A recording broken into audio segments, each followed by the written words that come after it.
احمد رضا فاضل بریلوی رحمۃ اللہ تعالیٰ علیہ کے علمی کارنامے بے شمار ہیں. بہت مشہور کتاب ہے، تمام لوگ اس کو جانتے ہوں گے. فتاوی رضویہ اعلیٰ حضرت کی بڑی مشہور کتاب ہے. اعلیٰ حضرت نے تنے تنہا بریلی کی چٹائی پر بیٹھ کر تنے تنہا فتاوی رضویہ جو ایک نام ہے اس کی 33 جلدیں لکھی ہیں، اور 33 جلدوں کے جو کل صفحات بنتے ہیں وہ 22,000 ہیں. کتنے؟ اور تنے تنہا لکھا ہے. آپ کا یہ علمی کارنامہ ہے، اور اس میں کل صفحات 22,000 ہیں، اور جو کل سوالات کی تعداد ہے وہ 6,847 ہے.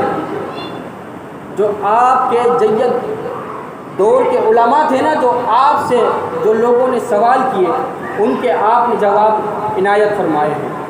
اور اسی کے ساتھ فتاوی رضویہ میں 206 رسائل ہیں، اور اس کے اندر جو آپ نے حدیثیں جمع کی ہیں 3,591 ہیں. یہ آپ کا علمی کارنامہ ہے. اس کے برعکس اگر ہم دیکھیں، ایک بہت مشہور زمانہ کی کتاب ہے فتاوی عالمگیری. یہ فقط چند جلدوں پر مشتمل 8 یا 9 جلدیں ہیں. اس کتاب کو ترتیب دینے کے لیے 500 علماء اکرام نے کام کیا ہے، یعنی 500 علماء اکرام نے اس کو لکھا ہے.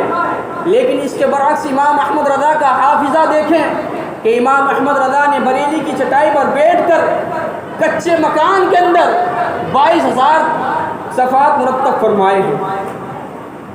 امام احمد رضا فاضل بریلوی رحمۃ اللہ تعالیٰ علیہ بہت بڑی شخصیت ہے.